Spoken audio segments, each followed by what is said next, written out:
Vadodara 24 hers news channel હવે જોઈએ અગત્યના સમાચાર।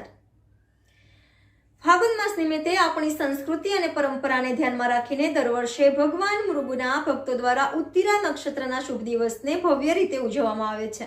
શ્રી જય અંબે કાર્તિક સ્વામી મંદિર સ્ટેશન રોડ વડોદરા શ્રી જય અંબે કાર્તિક સ્વામી સેવા ચેરિટેબલ ટ્રસ્ટ દ્વારા સંચાલિત જન્મ મહેલ સિટી બસ સ્ટેન્ડ પાસે આવેલું છે।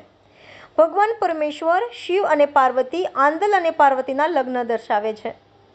રંગનાથ લક્ષ્મી અને નારાયણ અને ભગવાન મુરુગા અને વલ્લી કહેવાતા પાંગુની ઉત્તરીરામના શુભ દિવસે પાંગુની ફાલ્ગુન માસ દરમિયાન આપણી સંસ્કૃતિ અને પરંપરાને ધ્યાનમાં રાખીને દર વર્ષે ભગવાન મુરુગાના ભક્તો દ્વારા ઉત્તિરા નક્ષત્રના શુભ દિવસે ભવ્ય રીતે ઉજવવામાં આવે છે। શ્રી જય અંબે કાર્તિક સ્વામી સેવા ચેરિટેબલ ટ્રસ્ટ છેલ્લા 53 વર્ષથી ભક્તિ ઉત્સાહ સંસ્કૃતિ અને પરંપરા સાથે પાંગુની ઉત્તરીરામ ઉત્સવની વાર્ષિક ઉજવણી કરે છે। આ વર્ષે પણ શ્રી જય અંબે કાર્તિક સ્વામી સેવા ચેરિટેબલ ટ્રસ્ટ 24મી સાંજે અને 25મી માર્ચ 2024ના રોજ તેનો 54મો પાંગુની ઉત્તરીરામ ઉત્સવ ઉજવી રહ્યું છે। ભગવાન કાર્તિકેય સ્વામીનું મંદિર છે, આશરે 125 વર્ષ જૂનું છે।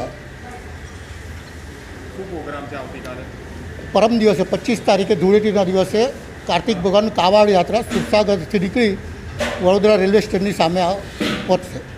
કેટલા લોકો જોડાશે? અંદાજે 400 થી 500 લોકો જોડાશે। કેટલા વર્ષ જૂનું મંદિર છે? શું ઇતિહાસ છે? આ 125 વર્ષ જૂનું મંદિર છે। આ જે કાવડ યાત્રા કાઢવામાં આવે છે, શું કારણ છે?